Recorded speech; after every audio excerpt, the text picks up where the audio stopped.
Becoming an entrepreneur, getting customers, growing your business. How do you do it? You're about to learn everything you need to know to make your dreams a reality. If you're an entrepreneur, stay, chat, and get to know how to become successful in the cleaning world. Our company provides a wide range of services that include pressure washing, auto detailing, solar panel cleaning, and window cleaning. Now, proudly coming to you live from sunny California, welcome to the AM Pressure Washing Podcast. Here's your host, Mark Sullins. Hey everybody, what's cracking? All right, today is all about veterans. We got some special guests in the house, so let me, without further ado, start introducing you. So I got Terry here to my left. He is known for veteran solar panel cleaning. To my far left over here, we got Mark from Warrior Built. You know Mr. Wesley. Oh, he's not even, yeah, there he is. I can see him on the camera. So we got Wesley in from Real Craft. He come in, and without further ado, Terry Lynn, what's cracking? We got a surprise guest today. Come on in, surprise guest. Jennifer's in the house. Right on. I'm really surprised. I don't know who she is. No? Now, Jennifer is the little mini-me that's in the solar panel cleaning. She's out there doing solar panel cleaning all by herself. So she is a beast. So everybody, welcome aboard. Terry, let me start with you a little bit. So where are you located? I work out of Menifee, but I cover San Diego County, Riverside, up into Los Angeles and San Bernardino County. Right on. So you're doing all of Southern California, just about it. Do you ever go to Oceanside? I will. All right. So we're gonna, oh God, there goes Terry Lynn, that's my girl.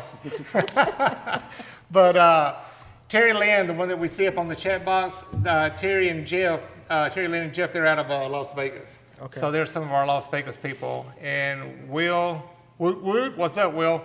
All right, so your company is Veteran Solar Panel Cleaning. Yeah. So that tells everybody right there, you are a veteran. Who did you serve? Pretty much. Who did you serve for? I served in the Navy. I was an investigator, 25 years. I'm 100% disabled. I'm a combat veteran. Wow. Appreciate you for your service. Thank you so much. And Mark, who did you serve for? Yeah, so I'm a retired Marine. Did a little over 20 years as a light armor reconnaissance operations chief for the Army guys. It's the same thing as the 19 Delta, basically. Yep. Yeah, man, just retired last year. So for those of you who don't know, was it Mark or was it Nick that was in the same place you were at? me. It was Mark. Yeah, so I was at the same place he was about 2 years prior. All right on. So yeah, we choose some of the same dirt. Yeah, some of the same dirt. And Wesley? I was in the Army, United States Army. I served with the 101st Airborne. I did 3 deployments to Iraq. And my last one, where I lost my legs, it was in East Scandaria, so about 60 miles south of Baghdad, that same place where Mark was. Yep. A couple of years before. And Wesley didn't even know Mark until other day when you guys come down last week. And we took him over to Warrior Built, and he actually went over to see Constance at Cards by Constance, and then all the Warrior Built guys were there, and then it's a small world. You know, you don't realize who you're around and who you're going to meet, and these two right here hooked up. So appreciate you guys. Thank you so much for your service. Miss Jennifer, where are you located? West Covina. And what's the name of your company? Pure H2O Solar Cleaning. Pure H2O Solar Cleaning. All right, so guys, thank you so much for taking the time out. I appreciate you guys for coming in. Going to start talking a little bit what's going on with each individual. So I'm going to start to the far left. We'll talk to Mark with Warrior Built. So Warrior Built, what is your basis of your foundation and your business, and what do you guys do? Yeah, so I mean, Nick Ham is the president of the foundation. He started it like circa 2012 when he was the first sergeant at the Wounded Warrior Battalion at Camp Pendleton. So he's a combat wounded Marine, almost lost his leg, multiple shrapnel pieces. The vice president of the foundation is a retired Navy corpsman, also a Purple Heart recipient, combat veteran. And then myself, 4 combat tours, infantry guy, whatever. So the foundation is for recreational vocational therapy for combat veterans and combat wounded veterans. And so, the foundation takes guys out. We race all over the Southwest United States. We race down to Mexico and just get as many combat and combat wounded veterans as we can. And Monster sponsors and backs the foundation. And yeah, we're right over next door to Constance over here in Lake Elsinore at her shop. And, you know, we just basically, the foundation pays for combat vets, combat wounded vets to go have a good time. We don't care about winning. We care about the camaraderie. We care about, you know, bringing guys together, getting around each other, like-minded individuals. You know, we're not ones to sit around necessarily and hold hands and you know, talk around the campfire and do whatever. That actually happens a lot on its own just by being around each other for, you know, a week at a time. Individuals will have their breakthroughs, and, you know, maybe there's some people that are really struggling with PTSD or substance abuse, and other guys that are part of the foundation that have conquered that are around, and they could help those that are still struggling with those substance abuse issues. And that's really what it's for. We do have PTSD groups on Tuesday nights at our facility, so if guys want to come around and sit in group and have that environment, it's there. Yeah, man, and there's a lot of other stuff that Nick does that's not just racing. I mean, he's got guys out there doing horseback rides in Arizona. He's got, you know, he paired up with other organizations, and we're sending guys to go do hunting trips or fishing trips or whatever. So That is awesome. Oh, you fishing, Mr. Fisherman over here. yeah, we know a lot of people. What all kind of racing do you do? Yeah, so we have the Class 11 Volkswagen Beetle that we race. That's just basically your Baja Bug, but it's a stock Baja class. We're dabbling a little bit in the UTV world, and then we've been racing dirt bikes from the beginning. So the Class 11 just got introduced in 2018. We've been doing that ever since, but it's really just off-road stuff. We do have a guy that is a combat veteran, an Army guy, he's a Marine, and he's part of the Bagger Racing League. And Quade Harley Davidson and Warrior Built, they really back him as a combat veteran that struggled with PTSD. And yeah, man, we're just involved in a lot of different things. There's guys that do their own thing. They want to race on their own, and we do what we can to support that, and they're members of the foundation.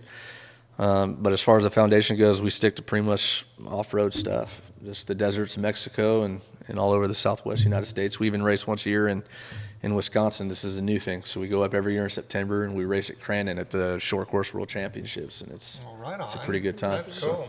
So that is awesome that you guys get to get out and do what you do, and you got a big sponsor like Monster backing you guys. That's phenomenal. I know a lot of the guys that do motocross racing around here, and a lot of them are backed by Monster and a few other energy drinks and stuff. But so you said every Wednesday? Every Tuesdays. Every Tuesdays, you have your meetings over at your location. So anybody wants to know where this is at, all you got to do is reach out to me. I'll share where Warrior Built's at, and Kalen, he's going to be gone now, but when Kalen comes in Friday, he'll post everything for each individual and where they're located, how to reach them, their website, their social media, and all that stuff. So we'll get all that posted on everybody, and that way if you fit the category, if you need somebody to talk to, if you need help, or if you just need to talk to, whatever you need, be more than glad to give us a call, and we'll help you out.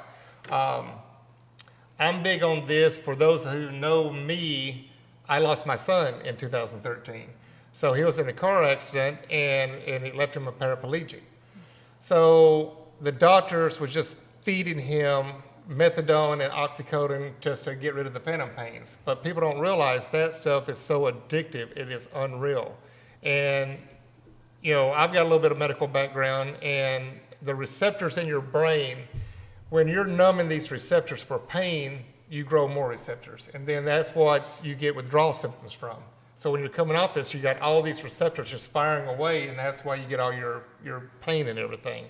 So once you get past that, you can see that you can get off this stuff, and you can start coping with, your actual, pains that you have, and you can get through them.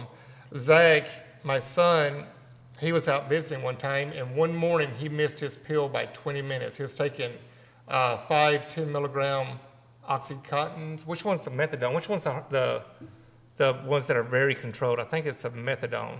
Oxycontin and oxycodone. Yeah, but if the one that he missed it for like 20 minutes, and he started going through withdrawals. Now, he's throwing up, and he can't get another pill in him because he keeps throwing it up. He can't get rid of the phantom pains. So now it's a trip to the hospital. You got to get him in there. You got to get him some Imitral, the throwing up, and then they do an IV on him and start shooting him with morphine. So I had a long talk with him, and we set him down. So we started breaking the pills and started slowly getting him off of them to where we got him off of them. But then every time that he had something come up and he'd go to the hospital, what does the doctor do? Give him more damn pills. So I hate seeing what doctors do to people, like my son and to the veterans and to, anybody else that has, dilemmas like this. So I don't have an answer for it. I mean, the only thing you can do is I can talk to you. I've been through it with my kid. I've seen it through other people in the military. Myself, I did serve as well. I'm a veteran from Desert Storm. And it's just a crazy world. I mean, we see so much of it out there in this world nowadays with drugs and everything else where people are homeless. Look at the streets. We're here in L.A. Here in Lake Elsinore, drive anywhere. And you see a lot of fallen veterans that are out on the streets. But then they get strung out on this, and then they try to go get help, and then the places that they provide for them, you got to be drug-free, but what about getting them off of it? What about helping them? Doing it slowly and get them off of it. But no, they throw you in a hotel, and they're like, but you can't come in here if you got them. So what do? They say, screw the hotel. I'd rather live on the street and do my drugs right now because I can't get off of them. So, yeah, it's a sad situation. Terry, let's get off of that story because it gets me upset thinking about it with my son and everything, what he went through. But with your company, when you got out, what made you start thinking about pressure washing? Well, I had solar panels installed on my house, and then I got a bill that was like $3,600. And Power bill or panel bill? an electricity bill. Oh, So I shit. looked into how I could possibly cut that rate down, and I saw that by cleaning panels, it could reduce 30%. So I called someone, they wanted to charge me an outrageous amount of money just to clean my panels, and I have a one-story house, so I'm like, you know what, I could do that myself. I started looking on different sites, Henry from SoCal Solar Panel Cleaning. I basically followed his instructions. I went out, bought the equipment, I started cleaning my own, then my neighbors started asking me to clean theirs. And then my wife was like, you know what, you could probably charge people money. And I work for the Department of Veteran Affairs at the Riverside National Cemetery. So I was looking at it as a way to basically, of course, make extra money, but then I give discounts for the military and the Gold Star wives. We have a volunteer, Dee Dee, she just had the Gold Star memorial put up at the Riverside National Cemetery, and a long time she was trying to get money for her fundraiser to pay for that. So that gave me the idea, well, I'll give back by giving free service to anyone that's a Gold Star family. And because working out there, we're there for all the holidays, and you see, the grieving families come out, but then you see when you leave, you go to the mall or you go to the store, and it's like, well, Memorial Day is a day to go buy a couch. And a woman made this comment when I was explaining to her what I do and that I would come out to her house and, clean her panels for free as a way to, thank her for her son's service. And she said she was really touched, and that was like the first time someone had really made her feel good about society. And she made the comment that most people go out and use these holidays to buy couches, or they look for cars that are on sale, and they forget about all the sacrifices that these veterans, like myself and people at this table, have made. And, the wars are over, everyone's forgetting about it now, so it's no big deal. And I try to emphasize that to all the people that I come in contact with when I'm cleaning panels, and I always talk about the VA, because a lot of people, when they get out of the service, most people want to become law enforcement because that's what you're used to, handling weapons. So you do not dare say anything about having PTSD or if you have emotional problems, because that's going to stop you from getting a job. So then once you get out and you can't cope, 6 months, a year later, you come back to the VA and they're like, well, why didn't you tell us about this when you're on active duty? They wanted to get a job. Right. So I see a lot of ways that I could possibly get the word out there, like talking to people about the VA and basically the people that I know that are on active duty at this time. It's like, hey, you got to be honest with them when you're getting ready to get out. If you've got problems, you need to tell them. Yeah. The problem with that is that the people that are going to instruct those active duty guys to do all that stuff are sitting at this table, right? We're not around them anymore. Yeah. So as hard as former leaders that have now gone through the process and struggled with that, right, in the transition process. Like when I was a master sergeant, you know, and I'm getting out of the Marine Corps and there's nobody there to help me. You know what I mean? The transition readiness programs that they have are very vague. They're whatever. All the people that had the real advice were actually, thank God I found Warrior Built before I retired, because a whole bunch of retired guys were veterans that have been through that process you're talking about, that were able to guide me those last 2 years. If I didn't have them, I don't know where I'd be right now. Yeah. You know what I mean? Because I had that education.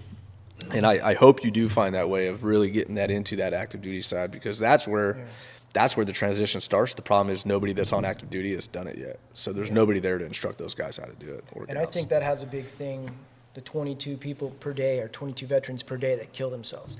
You have a career, you have a family, you come to the end of your career, now you do not have a job. You get out, you retire, it may take a while for your checks to kick in. So this person went from being up here to like, oh, how am I going to support my family? That's a lot of pressure on people. So I always look for, veterans, not to give handouts, but to talk to them about the benefits that they have.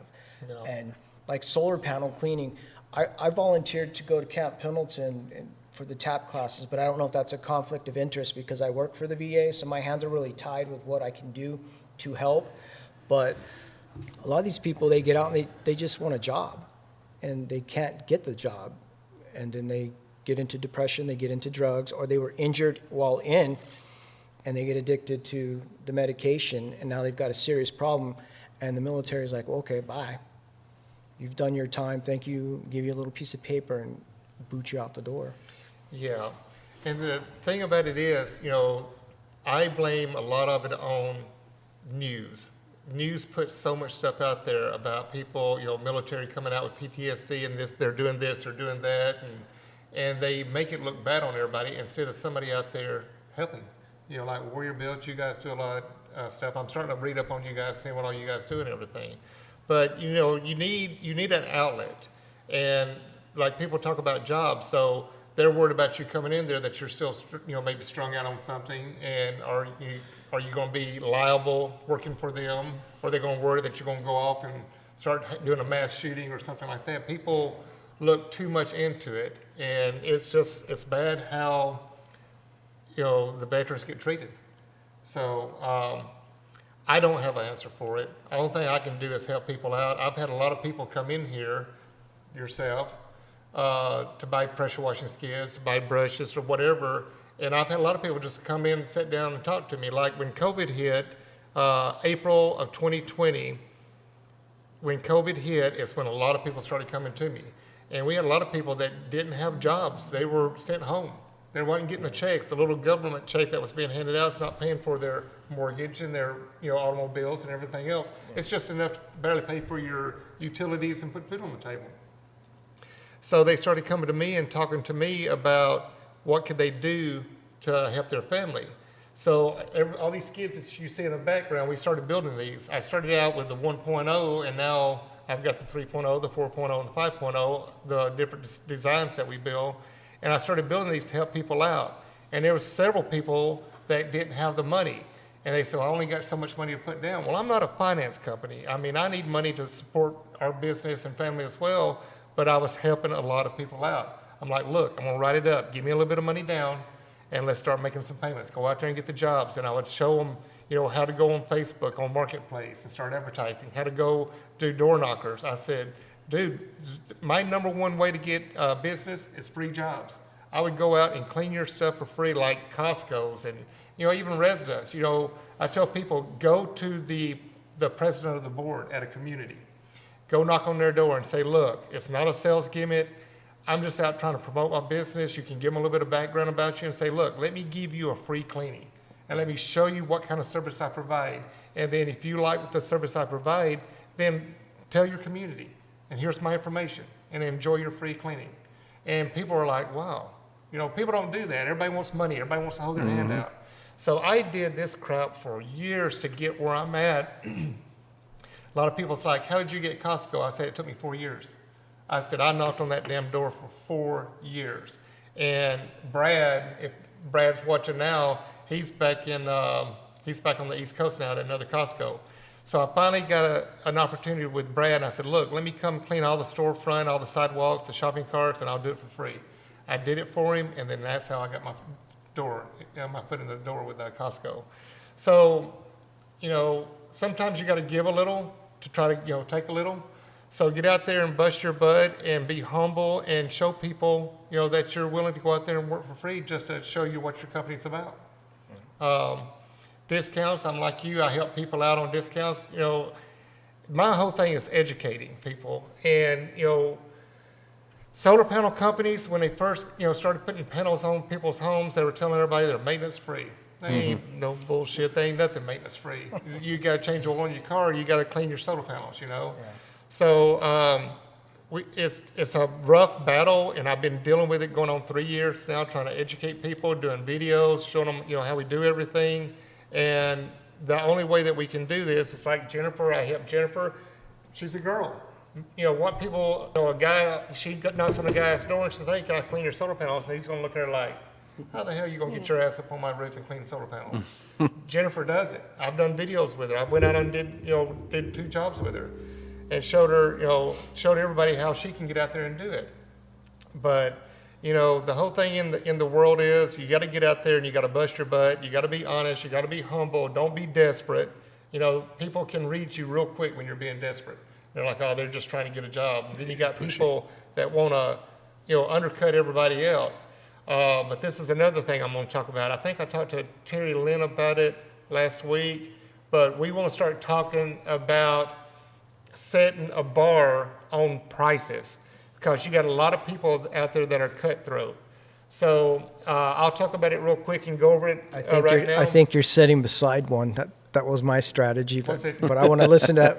Well, I had a few people talk to me about it. Yeah. Because, up in Vegas, out here, a lot of people are going out there and doing $50, $75 solar panel cleaning. Oh, not that cheap.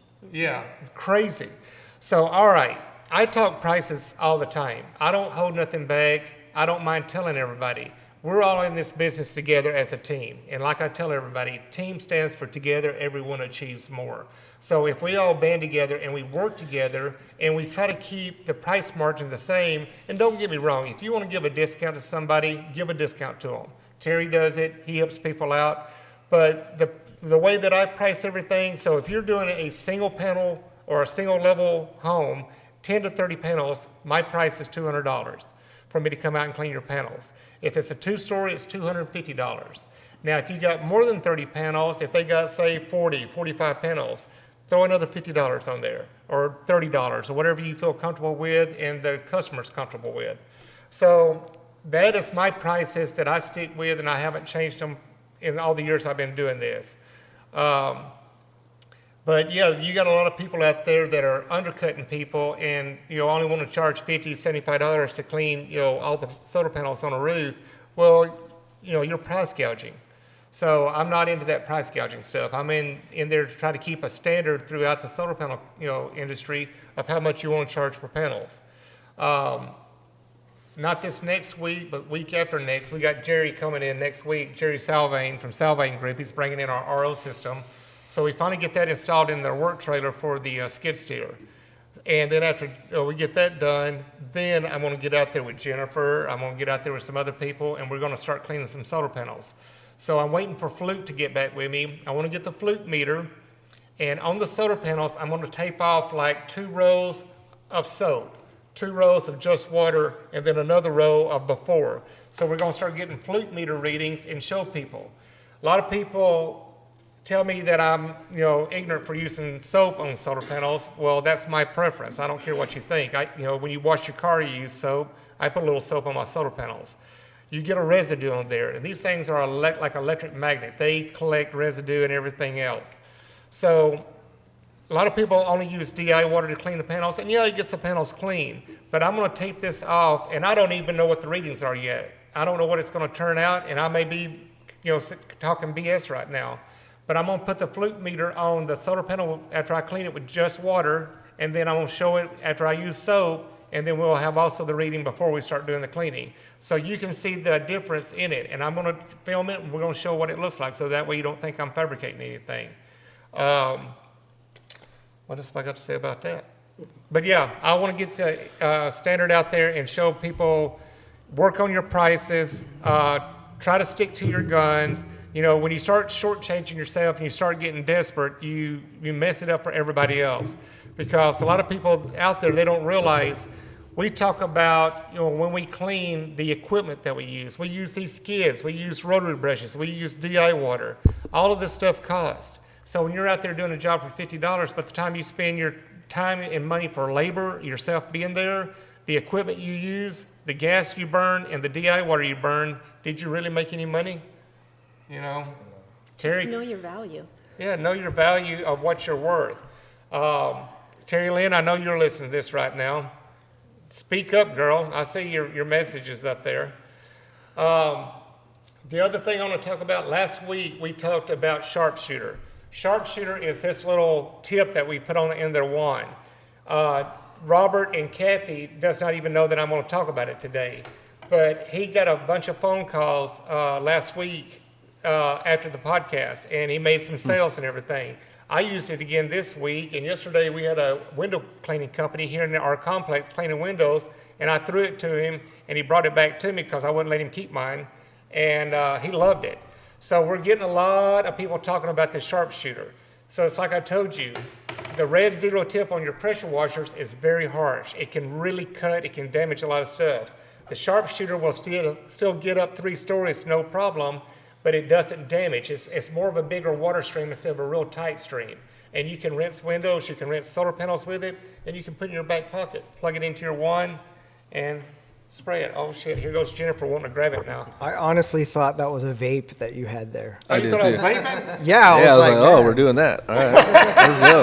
That's does what I look thought like a that vape, was when I was looking at it. No, it is a pressure washing I tip. kept waiting for you to take a hit off of it. So it does look like a vape, but That's no, cool. this is for like if you're cleaning windows up high. So the way I do it, I'll spray some soap with my foam cannon, and then I'll brush the windows and scrub them and clean the ledges, and then I'll come back and rinse them with my.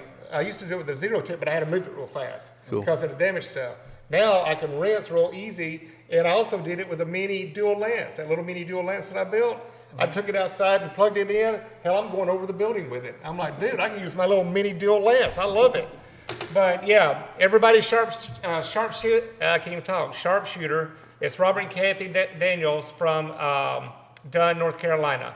If you go back on my last week's podcast, and you'll see where we advertised it and all their information. So if you want a sharpshooter, go on last week's podcast. You'll see our advertisement. Kaylin put up their business card with their phone number and address. So I don't stock them here. I'm not getting paid for the advertisement. It's just people brings me stuff, and I'll check it out. If I like it, I'm gonna advertise it. So this actually goes in that Isuzu right there. I just went and took it out a while ago, but I love my sharpshooter. So if you guys need one, holla. All right. What else we got going up here? Let's answer some chats. We got Will Spencer, sounds great. A price to me, and then Just a shout out to Will Spencer. That's my son-in-law from Virginia Beach. Well, what's up, Will? Major Ken and the pain and surfing. What's up, Pete? Joseph Anderson. Hey, Senior Chief Terry. You know him? Yeah, he's a friend. Right My on. friend, he lives over in Lake Elsinore. Hey, Joe. Right on. What else we got in here? So that's all of the chat box right there, live chat. We got Terry Lynn. We got the Hurleys. All right, everybody. So anybody got anything they want to talk about? Wesley, we kind of left you out a little bit. What's going on with Real Craft? No, I just listening to you guys. That was great stuff. I mean, I love hearing about it. I think that definitely having a kind of like a mentor bringing you through and helping you through is a lot. It means a lot to people, and you know, it's not about just getting out and sitting on your couch and smoking pot. I mean, you got to go out there and do something too with your life. You know, you got to find those people. If they're not coming to you, you got to get out there and look for them. You know, and I am grateful. I have one friend that they gave me a really hand up when I needed it, and you know him, Scott Cassidy. Mm-hmm. So Scott was my platoon leader in the Army during my second deployment, and came in about 6 months into that deployment, and fresh butter brought out of West Point. And, you know, just awesome guy, and just earned his respect right away. And stayed in contact, stayed friends, and when I needed the most, he came into the picture again. He's like, "What do you need?" I'm like, "Well, I'm finishing school. I need an internship." Done. And you know, after I graduated, he was like, "Well, you know, I went looking for jobs," and then after that, he was like, "We got you." So I got hired on by the company, and now he's the president of the company. So, you know, I'm really grateful for people like that in my life. You know, and I hope I can be like that example to others as well. You know, be out there and help people as well, and give them the hand up that they need. Yeah. Scott, his platoon leader, called me up, and I'm good friends with Scott, the president of Realcraft, and Brian and all of them. They said, "Hey, we got an intern coming out. Punish him." I said, "All right." So he come out. I seen Wesley handle legs, and he got, you know, lost his legs in the war and everything. And I said, "You know what? You're a brother." I said, "You know, I'm not holding back on you. Get your butt out here." I threw a grinder in his hand, and we started, you know, working on cement. I was building skids. So I sent pictures to it and videos of it to Brian and Scott and everything. They were laughing their ass off and said, "Good deal."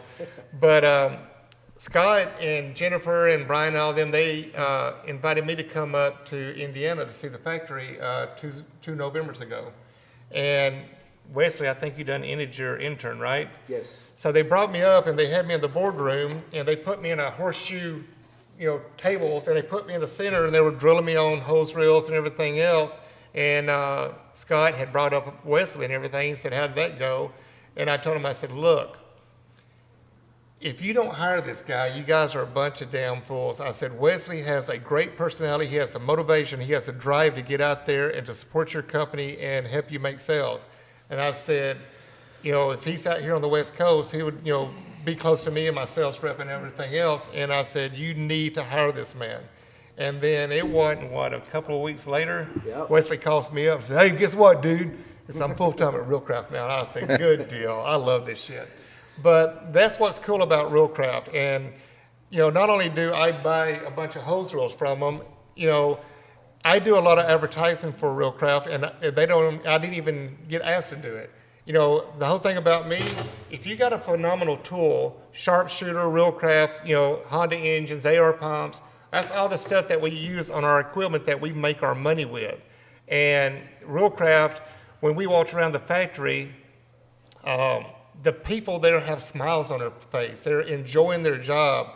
And that's what I tell everybody about Realcraft. I wish all of the companies in the United States had this camaraderie, and we could bring more jobs back to the United States and get people off the streets and help people, you know, make a good income. And that way they can enjoy life.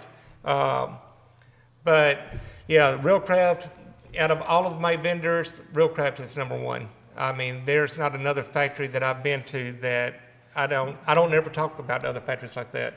Realcraft is just an awesome company.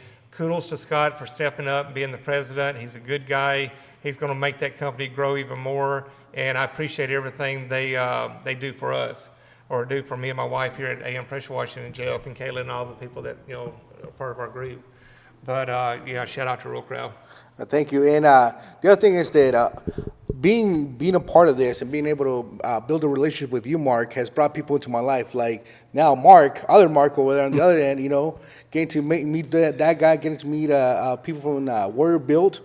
I mean, I just met them last week, and man, I love all their stuff on social media and just following the heck out of those guys, because you just want to show your support and your love for people that are doing something positive for veterans. Not just like, oh, we'll just do this. No, they're actually out there getting their hands dirty. They're actually getting stuff done. They got a building, they got a location for people to come in there and talk. So, I mean. And what's cool, man, is there's no dues, right? Like, you get a lot of these foundations and charities that charge these yearly dues and stuff, and I get it. That's fine. We're not that guy. We are not that foundation. So if you want to be a member of Warrior Built, and if you're not a combat veteran, you've ever taken the fight to the enemy, supported those taking the fight to the enemy, and you were over there, that's cool, man. Like, we need supporters and members all the same, right? Like, it's all one big happy family, and we're not asking anybody for money. All that comes from our sponsors and donations. And so any veterans that walk through that door, we're never asking for $1. We're never asking anything from you. It's all just give to you, man. Like, that's what we're here for. You know what I mean? How can people donate? Yeah, it's just info@warriorbuilt.org. I mean, you could go to warriorbuilt.org as well. You can find it all on our Instagram, warriorbuilt232. But it's all out there. So there's a PayPal link. You could do that, or you could come into the shop, you know, however it is. But You know, I also want to talk about, we get off that, but the DoD Skill Bridge program, you guys familiar with that one? So I did that before I retired, so it was my last 6 months, so it's up to 6 months. So a company like yours or you know, whoever, you can get active duty service members that are transitioning out to come intern for you. And so you could teach them a trade. And so you just list your business on the DoD Skill Bridge website, and then active duty members can come work and learn a new trade and possibly get into the business. And you're not paying them $1, but they're there to work for you and learn a trade that maybe at the end of the day they can hire on if they decide to stay. Send that to me. So it's the DoD Skill Bridge. I did it for 6 months. I installed solar panels here in the Riverside County, LA, Palm Springs area for my last 6 months in the Marine Corps. I did it for a little bit after I got out. Decided I wanted to stay retired for a little bit, you know, just take a break. Phenomenal company right out of Riverside, and just to pop up, like, amazing people. And installing solar taught me a lot about the solar industry. I'll tell you that right now. Yeah. So. Send that information over to me because I don't mind having people come in. Jeff would be more than glad to let them work side by side with him, show them how to build these skids, how to work on this Yep. kind of stuff. I've got It's a guys win-win working- for everybody. I got guys working no-brainer. 24/7. We'll be more than glad to throw them in a truck. I even had a buddy go do a DoD Skill Bridge building guitars up in Santa Cruz, and the company wasn't even on the Skill Bridge. He Yeah. just reached out to them. They said they were like, yeah, it's cool, you come and intern here. Got the paperwork done, went and built handmade guitars for 6 months. That's awesome, dude. You know what I mean? So like anybody could do it. And if you know, there's a need for you for help, but also give back and teach active duty service members that are transitioning out that maybe are interested in the field, or just teaching, maybe they don't even know they're interested, but you're in a location where they want to be. That's how I picked solar. I had no intentions on doing solar anyway. I saw that there was a solar company in the DoD Skill Bridge program in Riverside, and I hit them up. Yeah. And I was like, well, I want to be local because this is where I'm from. So I've had several veterans come in here and started their solar panel cleaning business, auto detailing, pressure washing. Yeah. I've got several of them. And, you know, the thing about me, it's like, you know, me and my wife ain't like we got a lot of money, but everything that, you know, the money comes in, we invest in inventory, or we, you know, just the workers and everything Sure. else that goes on. But when you come in, I will help you get it installed. We will train you. When you come in and need repairs, I'm all the time doing repairs for free. So you come in, let me fix you, let me get you back on the road. And everybody that knows me, they know they can call me. They can call me at midnight, Mark, my hose blew up or blew out.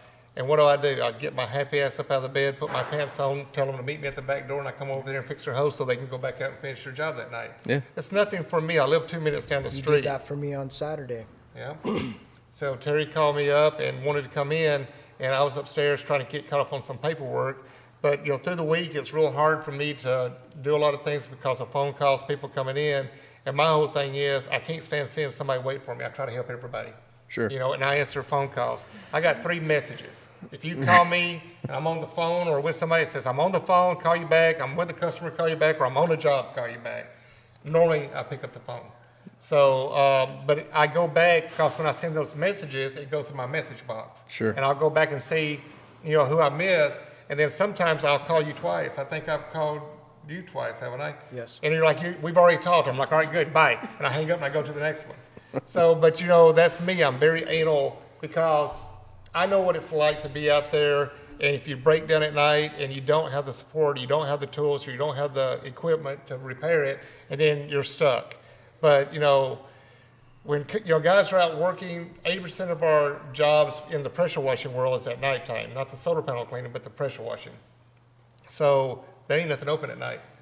Well, my happy ass is open. I'll come out here and help you out and open up the damn door, and I'll fix your shit and get you back on the road and kick you to the curb, and I'll go back home and go to bed. But then I'll be hung over all day because my old ass is used to going to a bed at a certain time and waking up at a certain time. And then when I get out of my sleep schedule, dude, it's like the other night we had, me and my wife, we started watching a movie on Netflix. It wasn't a damn movie, it was episodes. And so as soon as you start watching it, Yeah, the you next gotta watch episode it. comes up, now I'm hooked. I'm like, oh, and I didn't know how many more episodes. I was like, all right, let's watch one more. And then before you know it, it's 10, Cliffhangers, man. 11, 12 o'clock. So the next day, what's happening? It's like I partied all damn night. I'm hungover as shit. I didn't have no beer. I didn't drink nothing. I just watched a damn show.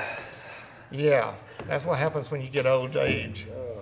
But you know, I think what you were talking about, that's a big That's big for veterans that are transitioning to try to give them some kind of job opportunities, because most veterans, they're not on Indeed. They don't know how to look for jobs because they basically went to a recruiter, got recruited out of high school or wherever. They never had to do resumes, this and that. So they come out and they don't know how to, move around in society. But those veterans, for people that are watching this, those veterans are probably 10 times better than anyone you're going to find on Indeed. You're absolutely They wore right, a man. uniform, they're patriotic, hard workers. Human resources, right? Like a lot of people think it's just job skills, right? But the soft skills are there and you learn them, right? Human resources, project management, team leading, like all these kind of things you do. And it's just how do you translate that onto a resume, right? Yes. Like how do I translate how great I am because I've set all these ranges up and led Marines and, trained a whole bunch of dudes and went to combat and did all this stuff. But like, how do I translate that to civilian speak, right? That took me a long time to figure that out. Like people are like, look, man, I don't care that like, what's that mean? And I'm like, Yeah, they I don't don't know know how what to that read means. I don't know how to translate that to And we you. got to get our people to stop using acronyms for everything. Yeah. Civilians don't understand acronyms. And not just translate the verbiage into a resume, but translating to the resume for the job that you're targeting. That's huge. You know, Yes. like a lot of people are like, oh, just go do that, and Yeah. it becomes a burden on their lives because it's a job that gives them flashbacks. It's a job that gives them depression because they get reminded too much of what they used to do, right? So get in the right place, get in the right thing, and there's a lot of organizations that help, honestly, with that portion of it. Like for me, I didn't know how to make a resume when I got out, and I was going to college. I'm like, how the heck am I gonna write a resume? Like I don't know anything. Like how am I gonna get a job? I don't know any of those things. And it wasn't because I knew it. It's because somebody came and like, you know what, man, that's crap. Like that resume looks like trash. Dude, you ain't wrong. So the transition people, when I sent them my resume, they were like, "Oh, cool, yeah, man, it's already done." Like I'm like, "You got some feedback, dude?" like nothing. They're like, "No, it looks good." And I'm like, "All right." And then a year later, I'm like, going, "Man," after I've been in school now for a year and a half, 2 years after the Marine Corps, it's been like, okay, this is not good. This is actually terrible. Yeah. This was terribly written. How did they tell me this was okay?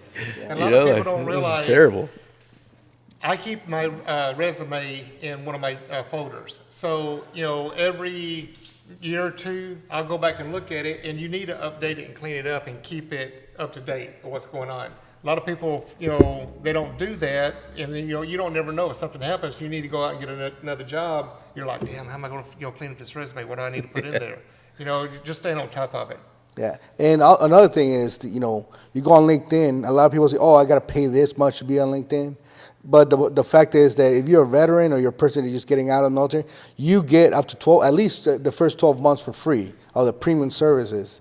So if you're out there, you're trying to do this whole thing. All you gotta do is request that and go in there. It's real easy to follow the link, and you'll get those services. You get the premium LinkedIn for free, at least for the first 12 months. I still have it, and they haven't even asked for a payment. So, I mean, it's pretty awesome things that they do to help veterans get out there and be more exposed to jobs. Yeah. I don't know how the VA is now. I haven't been to a VA hospital since I got out. They used to have, what do you call it? It's like a HR, like a resources, human resources. So they'd have human resources to go in there and they would help you. I don't know if they still have a lot of that at the VAs now, or do you know? A lot of what I dealt with was the DAV, like when you're transitioning, they're going to come out and help you. The VFW, the DAV, they can sit there and help you fill out the paperwork to try to get your disabilities. The VA, we're broke into 3 different portions. You've got, like I work for the National Cemetery Administration. That's totally separate than benefits, and then you have the administration and the hospital. So we all are totally different. We have different leadership. We fall under one umbrella. So I can't really speak for that. I just know when I got out, the DAV, Dave, the Disabled American Veterans, they're the ones that helped me, and they're on, like Miramar, they're on the bases to help people. So they're at the bases, they're not at the hospitals. They're at the No, yeah, hospitals they're- too, probably. They're like, you got the VSOs and the DAV, like those are your guys that are going to help you with your claim. Yeah. And, You know, the biggest thing is submitting a claim. One, you know, going to medical. I don't care if your toe hurts, you need to go, right?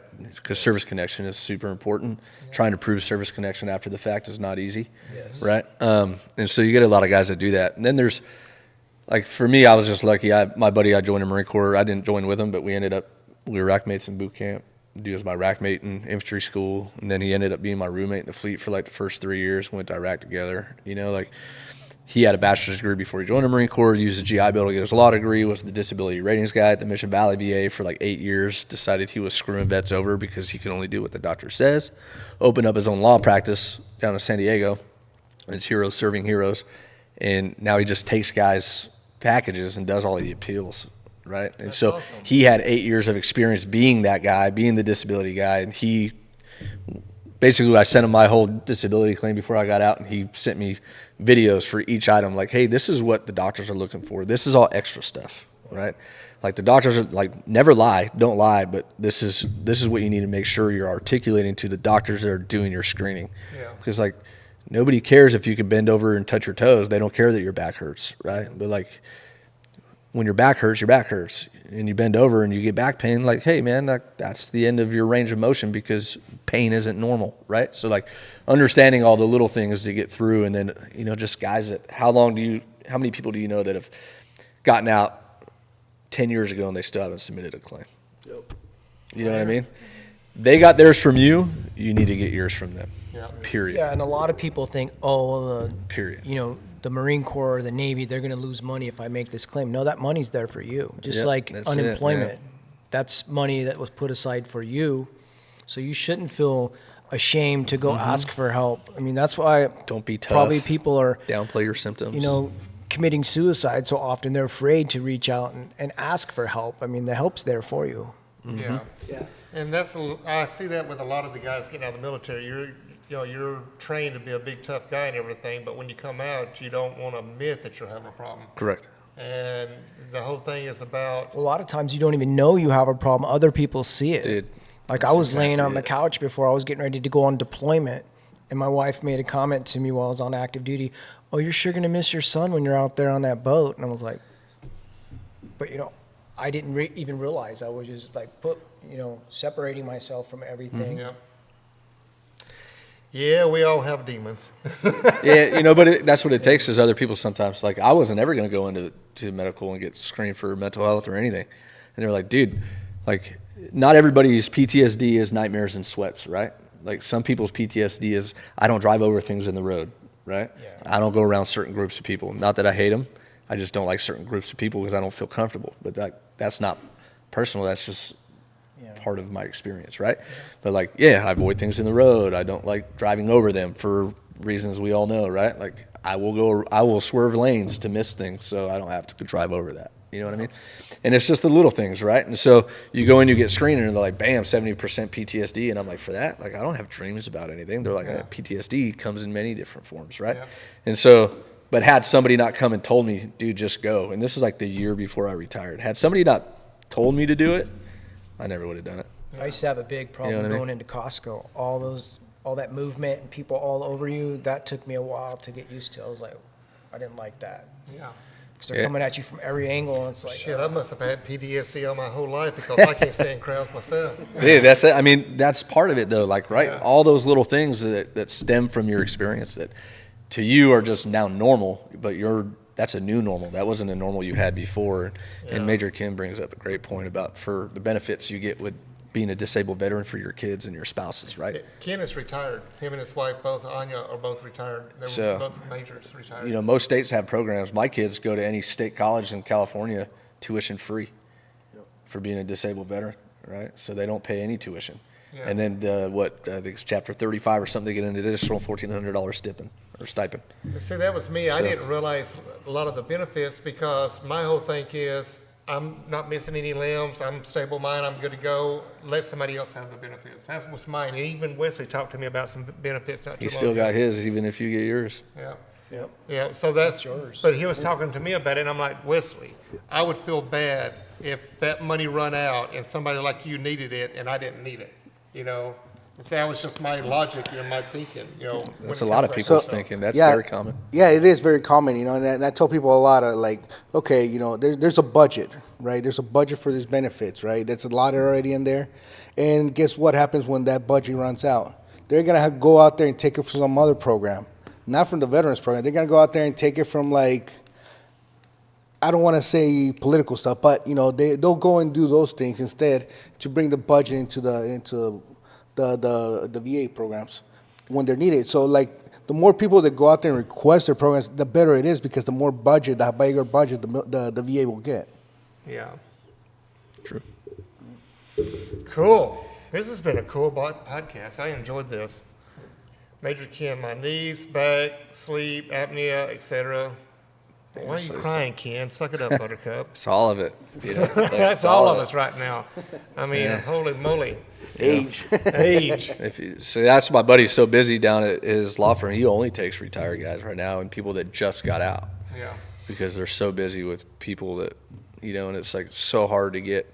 If you've waited 20 years to do your claim to like prove service connection, right? Yeah. You get guys that can't find their medical records because they never did their claim to begin with, and now they're having to go to headquarters of the Army or the Marine Corps, or whatever, and try to get their medical records, and then it's like this year-long wait because they have to go into the archives to get it. I just met a guy like that the other day. He's expat down in Panama. Comes up here every once in a while. He's been waiting over 2 years for his medical records. That's crazy. And that's the thing I'll tell people. Don't give up. Don't give up. One, you let the enemy win when you give up, right? So don't give up on it. Don't give up on pursuing those things. Maybe it's been 40 years. Who cares? 60 years. Who cares? Keep fighting for that. Keep looking for that. Never give up on trying to get what you earned because that's something that you earned, right? I have a buddy who just received his Purple Heart a couple weeks ago. He got wounded in 2005. So, I mean, almost 20 years later, he received his Purple Heart, right? And it's not because, he didn't care. It's just because breakers were lost. People moved, and it took a long time for that. I've seen people receive their benefits after like 40 years. Vietnam veterans get their benefits. Korean War veterans get their benefits.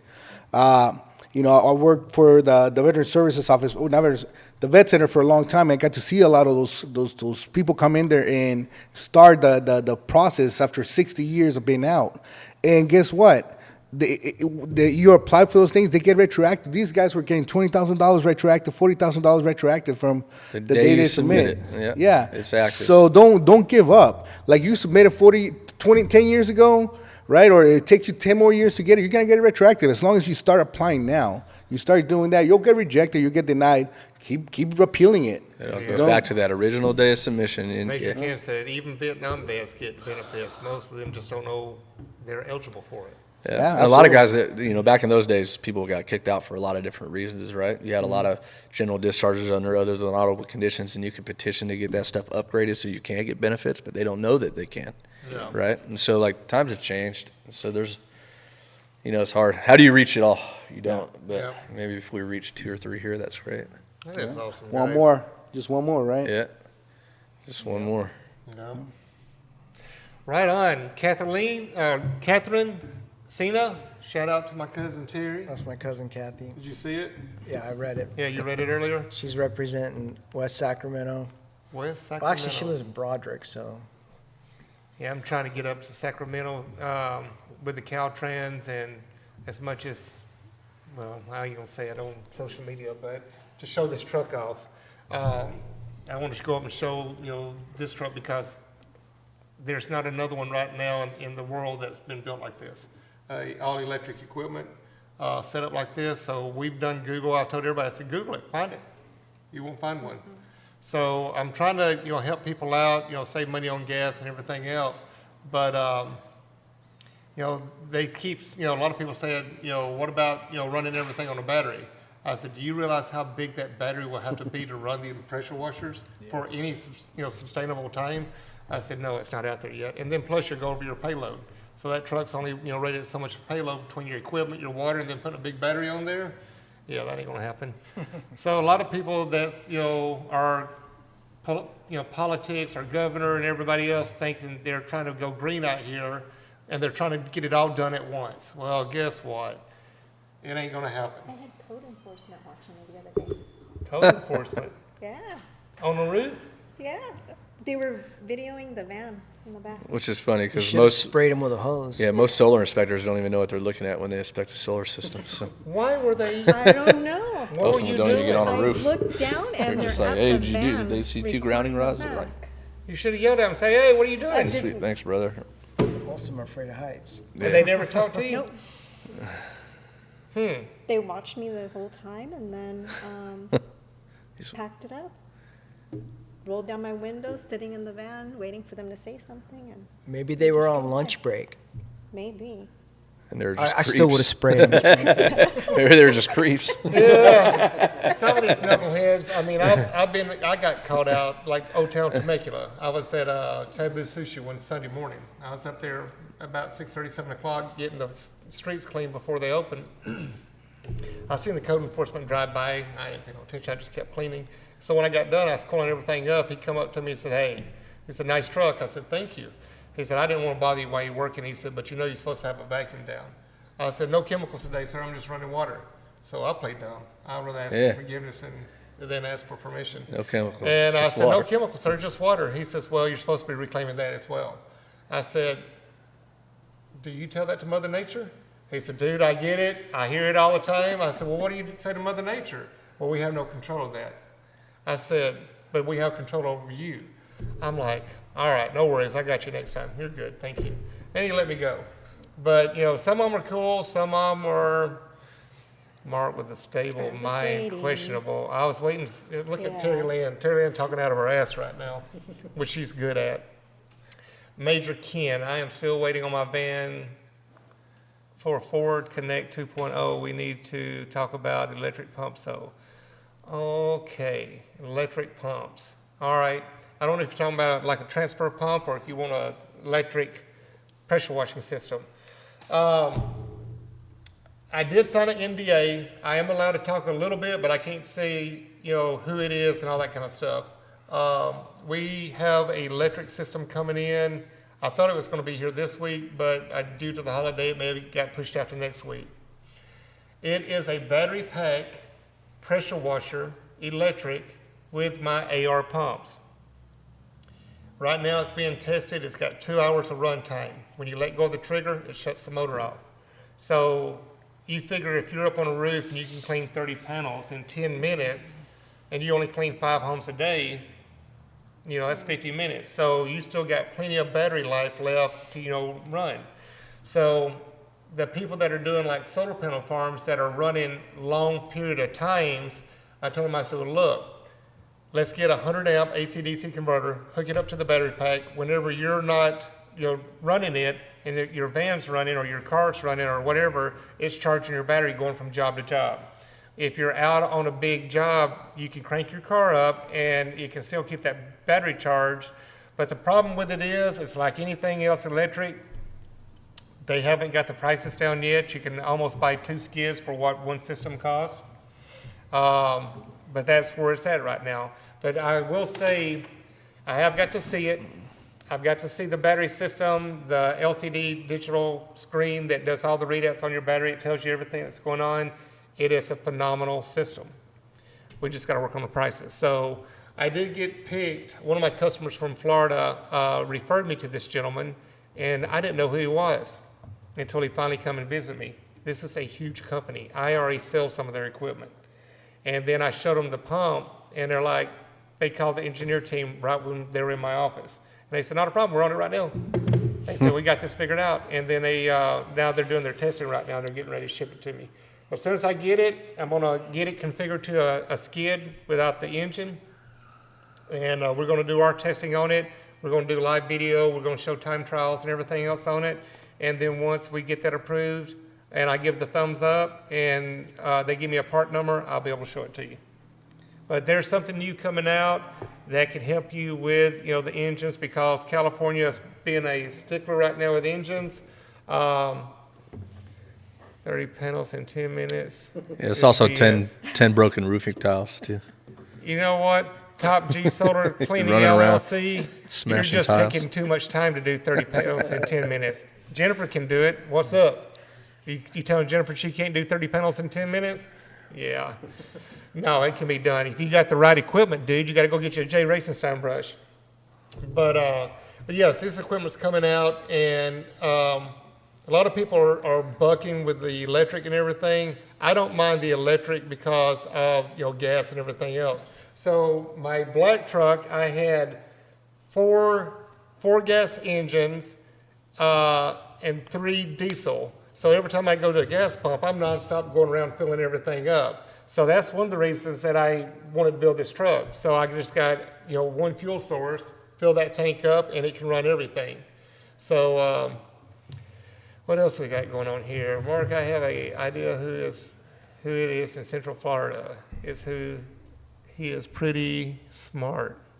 All right, Ken, you can talk to me off the phone and see if you know what you're talking about, or off the podcast. You can talk to me on the phone. Film it, and I'll believe it. It needs to be live, too. All right, I'll show you. I'm about to do some filming. Well, you got to add an extra minute for filming. Oh, It's hard to do it one 31 minutes for filming. Yeah. Yeah. No, I'll film it. I'll show you. You got your little happy face on there. Well, you guys got anything else you want to add? That's about it. About it? How much time we been on here? We've been on an hour. That was a quick hour. I just want to say thank you all for your service. Appreciate it. Thank you. Thank you. Thank you very much for everybody. If anybody has any questions, anybody that's been watching this, if you're Moncho and you don't know how to talk to nobody, you can call me, you can call Mark, you can call Wesley, you can call Terry. We'll talk to you. We have experience. We don't mind talking to you. There's no shame in this game. There's nothing you can say that would, deter us 1 minute to, be able to talk to us. Things happen in life. I've actually talked to people about suicide. I've actually put it on my social media about about suicide. But yeah, if you need help, if anybody's out there that needs help, there is help out there. We are here for you, and I'm sure Wesley and Mark has more outsources than Terry than I do. Just reach out to us. Kaylin will post all their information, their business phone numbers, where they're located and everything else. If it's for cleaning, I do want you to send me that information over, Mark, for the DOD program. Skill Bridge? Yeah. Yep. Because I would love for people to come out and train people, and they're brothers and sisters. So get them out here. I remember when Jennifer come in and she was getting into this, and that's why I backed Jennifer up so much, because you don't see a lot of women out there in the field. She couldn't run a snorkel boom. And she turned a job down because she was scared of the snorkel boom. And I said, that's it, get your ass down here. I was cleaning a Costco down here in Marietta, threw her in the snorkel boom, had her trained, and then she was off to the races. And now she's dangerous.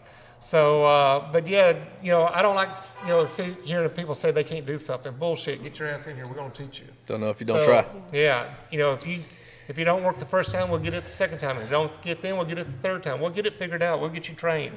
I'm certified underwater welder and certified topside welder. I love teaching people how to weld.